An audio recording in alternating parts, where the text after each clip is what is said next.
నమస్తే, welcome to our channel. నేను మిషాల్ని. టీటీడీలో రగులుతున్న తొక్సులాట అతి వేడిగా పాలక మండలి భేటీ అవుతున్నారు. ఈ విషయం మీద దీని మీద పూర్తిగా విశ్లేషించడానికి మనతో పాటు ఉన్నారు పొలిటికల్ అనలిస్ట్ కేవీవి ప్రసాద్ గారు ఉన్నారు. వారిని అడిగి కొన్ని విషయాలు మనం తెలుసుకుందాం. నమస్కారం సార్. నమస్తే అమ్మా. సార్, మన తిరుపతిలో జరిగిన తొక్సులాటలో ఇప్పుడు పాలక మండలి భేటీ అవుతున్నారు. ఎలాంటి నిర్ణయాలు తీసుకోబోతున్నారు? దాని మీద స్పందన ఏంటి సార్? డెఫినెట్ గా అమ్మా, ఇది ఏదైతే సంఘటన జరిగింది అది చాలా దురదృష్టకరం. ఏంటంటే ఇక్కడ మనకు కనిపించేది ఏంటంటే ఈ సమన్వయ లోపం. సో కొంతమంది అధికారులు వాళ్ళకున్న ఈగోలు, వాళ్ళకున్న పట్టింపులు, సరైన ఒక అండర్స్టాండింగ్ లేకపోవడం వల్ల జరిగిన సంఘటనగా కూడా ప్రాథమికంగా అందరూ చెప్పుకుంటున్నారు. ఏదైనా ఇది ఒక దురదృష్టకరమైన సంఘటన. సో ఇటువంటి సంఘటన జరగకూడదు. సో రెండోది ఏంటంటే ఇప్పుడు రోజా గారు మాట్లాడినా, లేకపోతే అంబటి రాంబాబు మాట్లాడినా, లేకపోతే కరుణాకర్ రెడ్డి మాట్లాడినా, వీళ్ళందరూ కూడా పెద్ద గౌరవనీయులు గౌరవ ముఖ్యమంత్రి గారు ఆయన తప్పుపడుతున్నారు. ఏదో ఇంకా రోజు అవుతే తెలిసిన మనిషే కదా, ఏం మాట్లాడుతుందో తెలియదు, అసలు ఒక సభ్యకరమైన విధంగా మాట్లాడుతుంది. ఆయన అరెస్ట్ చేయాలని అలాగని ఏదో బాబోస్తో ఇలాంటివి జరుగుతాయి, ఐరన్ లెగ్ అని అదని ఇదని చెబుతుంది. ఐరన్ లెగ్ అన్నది ఎవరన్నది మనకు తెలుసు. ఇప్పుడు మన టీడీపీకి వచ్చినప్పుడు బాబు గారు ఓడిపోయారు. రాజశేఖర రెడ్డి రాగానే రాజశేఖర రెడ్డి పరలోకానికి టపా కట్టేశాడు. మళ్ళీ జగన్ పక్క వెళ్ళింది, జగన్ అప్పుడు ఘోరంగా ఓడిపోయాడు అనుకోండి. సో ఏదేమైనా ఐరన్ లెగ్ అన్నది ఎవరో మనకు బాగా తెలుసు. ఇండియా బ్రహ్మాండంగా నగ్గుతుంది, కప్పు తీసుకొస్తారని చెప్పింది, డమాల్ అయిపోయింది ఇండియా ఫైనల్కి వచ్చి. సో ఈ విధంగా చాలా విషయాలు మనం చూసాం. అలాగే ఒక సినిమాకి కూడా వెళ్ళి ఈ సినిమా గొప్ప హిట్ అవుతుందంటే అదేమో ఫట్ అయింది. సో ఐరన్ లెగ్కి బ్రాండ్ అంబాసిడర్ ఎవరో మనందరికీ తెలుసు. ఏదేమైనా ఇటువంటి సంఘటన జరిగినప్పుడు అందరూ కూడా సమన్వయంగా, ప్రతిపక్షం పాలకపక్షం అందరూ కూడా ఒక తాటి మీకుండి ఈ దీనికి ఉండవలసింది పోయి. ఇంకో రెండో విషయం ఏంటంటే, ఇంతవరకు ఈ దేశ చరిత్రలో కాదు ప్రపంచ చరిత్రలో ఎవరైనా క్షతగాత్రులు కొంతమంది ప్రాణాల కోసం కొట్టుమిట్లాడుతున్నప్పుడు, కొంతమంది సివియర్ ఇంజనీర్స్ అయ్యి వాళ్ళు ఆ ట్రీట్మెంట్ తీసుకున్నప్పుడు, ఐసీలో ఉన్నప్పుడు కనీసం డాక్టర్లు యాజ్ పర్ నామ్స్ ఏంటంటే కుటుంబ సభ్యులను కూడా అలౌ చేయనివారు. జస్ట్ గ్లాసుల్లోంచి కాస్త చూసుకోండి అని చెబుతారు. ఎందుకంటే ఇన్ఫెక్షన్స్ ఏమైనా వస్తాయేమో, లేకపోతే మనం బయట నుంచి వస్తాం కూడా ఏమైనా ఇన్ఫెక్షన్స్ వాళ్ళకి చెందితే ప్రమాదం ఏమో అని చెప్పి చాలా జాగ్రత్తగా ఐసీలో పెట్టి దానికోసం. అటువంటిది మరి జగన్కి జేజేలు కొట్టుకుంటా అందరూ కూడా కొంచెం కూడా ఇంగితం లేకుండా ఈ రోజా కానీ ఈ బ్యాండ్ మేళం వాళ్ళంతా కూడా అసలు అరుచుకుంటూ కేకలేసుకుంటూ 200 మంది పైగా ఐసీలోకి వెళ్ళిపోయి, ఒకళ్ళేమో సెలైన్ వాటర్ పైపులు పీకేస్తాడు, ఇలా రకరకాలుగా ఆక్సిజన్ బంద్ చేస్తాడు ఒకడు. అసలు ఇది ఎంతవరకు సమంజసం? అసలు దీన్ని ఏ విధంగా చూడాలి? ఇలా మనుషుల, పశువుల, అసలు మానవ రూపంలో ఉన్న రాక్షసులు అర్థం అవ్వట్లేదు. ఏదేమైనా ఎవరైనా ఓకే, ఒక ప్రతిపక్ష నాయకుడిగా వెళ్తే తను ఒక్కడే వెళ్ళి చూడాలి. అటువంటిది ఎంతమందిని వేసుకుంటా కనీసం జగన్మోహన్ రెడ్డి కన్నా ఇంగితం ఉండాలి కదా. ఇప్పుడు మనం వెళ్ళి ఏమైనా ఒక పెళ్లికి వెళ్తున్నావా, లేకపోతే ఒక సంబరానికి వెళ్తున్నావా, లేకపోతే ఏదైనా ఒక ఊరేంపుకి వెళ్తున్నావా? అసలు జేజేలు కొట్టించుకోవడం ఏంటమ్మా? అక్కడ ఆల్రెడీ కొంతమంది కుటుంబ సభ్యులను కోల్పోయి వాళ్ళు నానా పరివిధాలుగా అయ్యో దేవుడి కోసం వచ్చి ఇలా ప్రాణాలు పోని అని చెప్పి కుటుంబ సభ్యులను కోల్పోయామే, కుటుంబ ఆధారం కోల్పోయామే అని బాధపడుతూ, అలాగే ఈ దెబ్బలు తగిలిన వాళ్ళు అయ్యో రామా కుయ్యో మొర్రో అంటూ హాస్పిటల్లో ట్రీట్మెంట్ తీసుకుంటే ఎంతమంది ఒక్కసారిగా ఐసీలోకి వెళ్ళడం, ఈ జేజేలు కొట్టడం అనేది నిజంగానే ఇది నీచం, నికృష్టం. సో బహుశా ఈ ప్రపంచ దేశ చరిత్రలోనే ఇటువంటి నీచుడు, నికృష్టుడు, ఇటువంటి రాజకీయ నాయకుడు ఎక్కడా ఉండడు. ఇది నిజంగానే ఆంధ్రాకి ఇటువంటి ఒక రాజకీయ నాయకుడు, ఒక పార్టీ ఉండడం అనేది ఆంధ్ర ప్రజలు చేసుకున్న దౌర్భాగ్యం.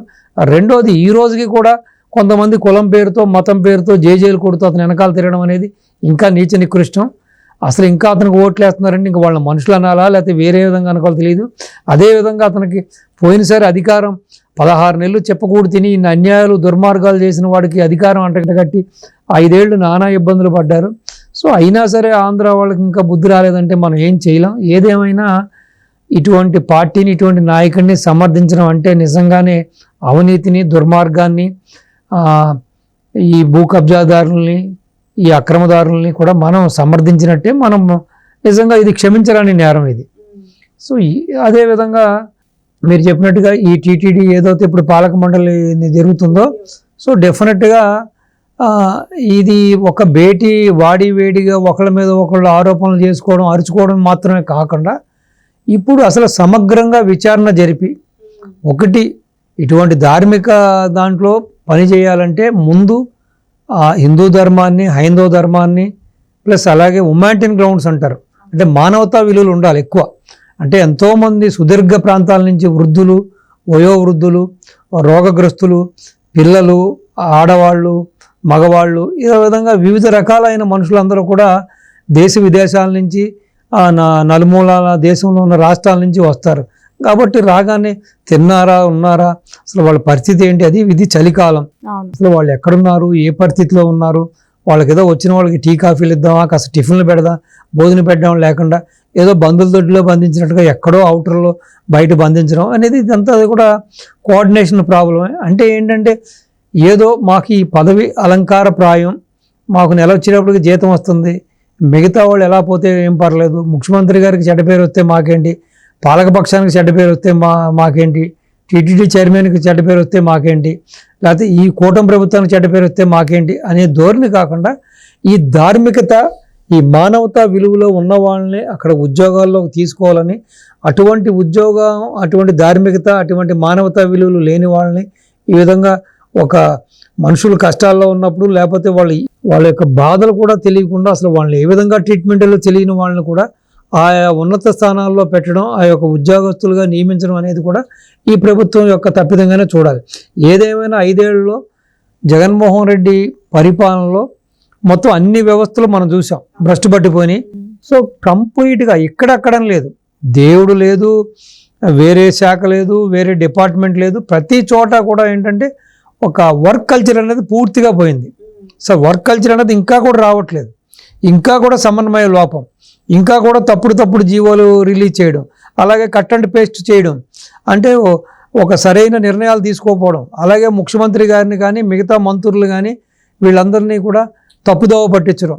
సో ఇప్పటికీ కూడా వైసీపీకి సంబంధించిన వాళ్ళే చాలామంది వివిధ శాఖల్లో కొనసాగుతున్నారని, అలాగే కాంట్రాక్టులుగా కొనసాగుతున్నారని, ఈవెన్ బాబు గారు ప్రమాణం స్వీకారం చేసిన రోజున కూడా వైసీపీకి సంబంధించి, కొడాలి నానికి సంబంధించిన వ్యక్తులకే కూడా ఆ ఎర్త్ ఫిల్లింగు, అక్కడ ఆ లెవెలింగ్ అంతా కాంట్రాక్ట్, కొన్ని కోట్ల కాంట్రాక్ట్ ఇచ్చారని చెప్పి వాళ్ళకి ఆగమేఘాల మీద కూడా ఆ డబ్బులు ఇప్పించారని, దానికి ఒక ప్రస్తుత వైసీపీ నుంచి వచ్చి టీడీపీలో ఎమ్మెల్యే అయ్యి ప్రస్తుతం మంత్రిగా ఉన్న వ్యక్తే బాధ్యత వహించాడని కూడా మాట్లాడుతున్నారు.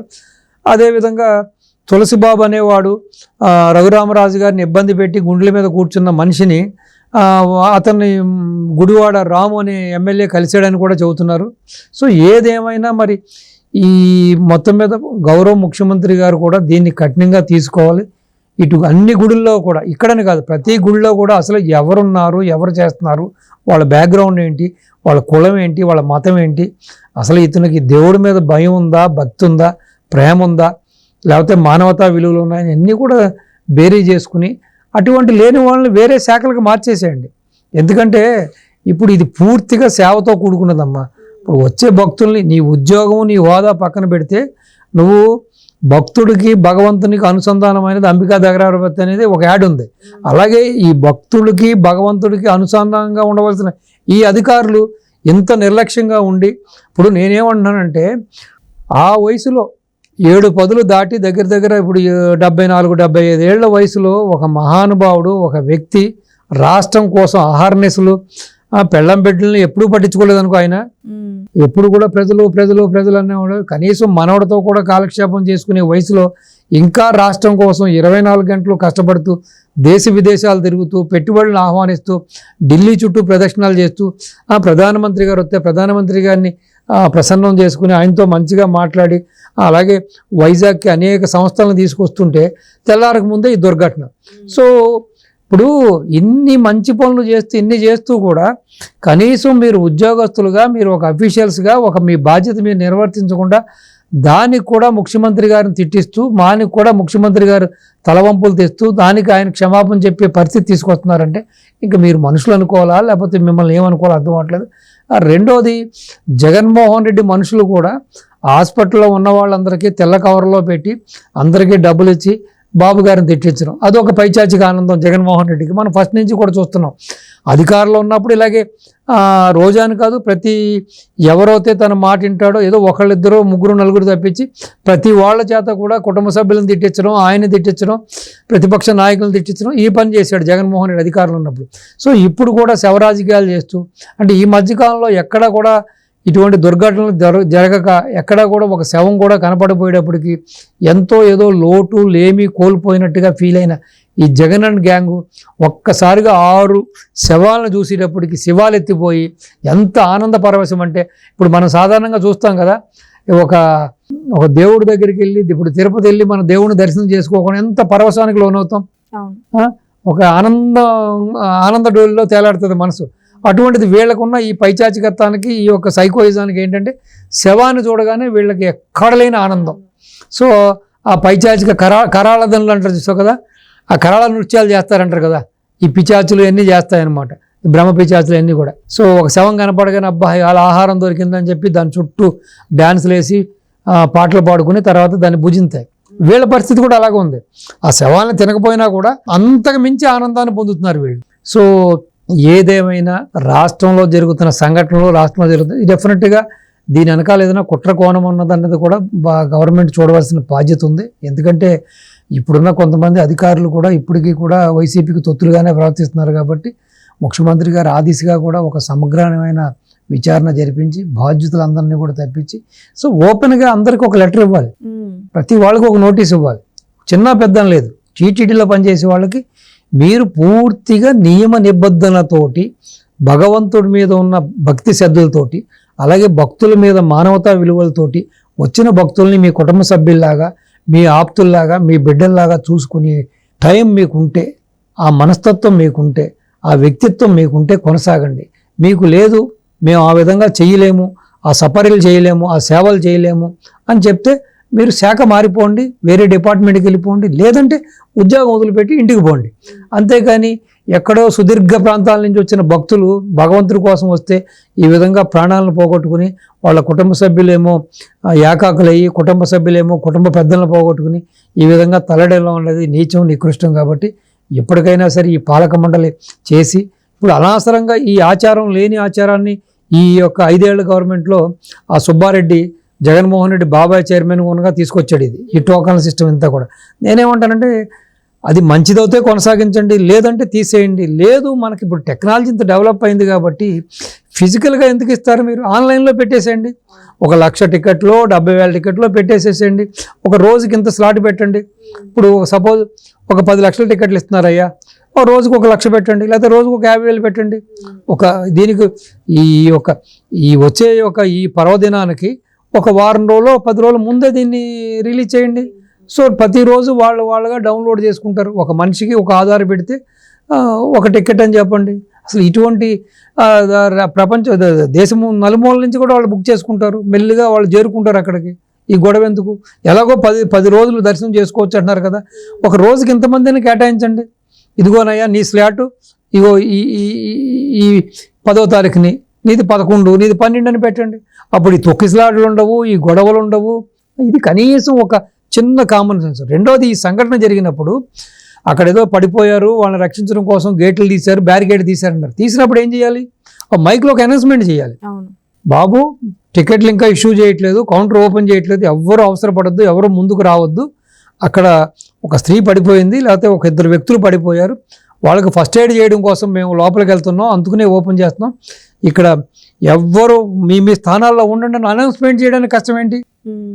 కాబట్టి వీళ్ళందరినీ కూడా ఏంటంటే టెర్మినేట్ చేసేసేయాలి, తీసేసేయాలి, కంప్లీట్గా తీసేసేసి అసలు ఇంకొక విషయం కూడా అమ్మా, ప్రతిదీ కూడా ఏంటంటే ఈ పాలక మండలి కూర్చుని కాలక్షేపం కౌరులు చెప్పుకోవడం, బఠానీలు తినడం కూడా కాకుండా వీక్లీ వన్స్ వీళ్ళందరూ సమావేశమై ఇంకా ఇంప్రూవ్మెంట్ ఏం చేయాలి, ఇప్పుడు వస్తున్న క్రౌడ్ని ఎలాగ చేయాలి, ఇంకా బెటర్గా మనం ఏం చేయగలుగుతాం, సో ఇంకా భక్తులకి సౌకర్యాలు ఏ విధంగా కలిగించేస్తాం, ఈ అసౌకర్యాలు ఎక్కడ ఏమున్నాయని చెప్పి వీళ్ళలోనే తర్జన పడి వీళ్ళన్నీ మాట్లాడుకుని దానికి తగ్గట్టుగా ఒక కార్యాచరణ చేసుకోవాలి.